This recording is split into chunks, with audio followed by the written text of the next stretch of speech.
If you're just starting out with Unity, you're probably familiar with the interface or putting images on your scene.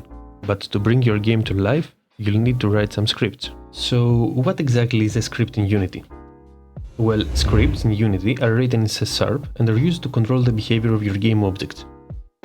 Maybe you have already created and opened a script and you wonder what exactly are you looking at. Let's clear that up. These lines here, these are libraries. Think of them as collections of pre-written code that you can use. If that sounds a bit confusing, don't worry, it will make sense. Now you might have noticed these green lines after the two slashes. These are called comments. Comments have zero effect on how your code runs. They are just notes you can leave for yourself or others. They are super useful, especially when sharing code with other people. But even if you have no friends to share it with, future you will thank you. If you revisit your code after a long time, comments will help you remember what each part of your code does. Write a comment, all you have to do is type two slashes and then write whatever note you need. Simple, right? But what if you need a longer comment that spans more than one line? Then you can type one slash and an asterisk to start, and then an asterisk and a slash to close it. This is super handy if you want to explain something in detail or temporarily disable a block of code for testing.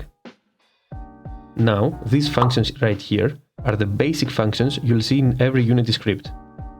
Start is called once when the script is first enabled. You will use that a lot to set things up. Update, on the other hand, is called every frame, so you will use that for anything that needs to keep happening. You don't have to use them, but trust me, you'll find yourself using them a lot. Okay, so those are the functions that we see when we create a script. But what is a function? In C#, a function, also known as a method, is a block of code designed to perform a specific task. Think of it as a set of instructions that you can call whenever you need to execute that task.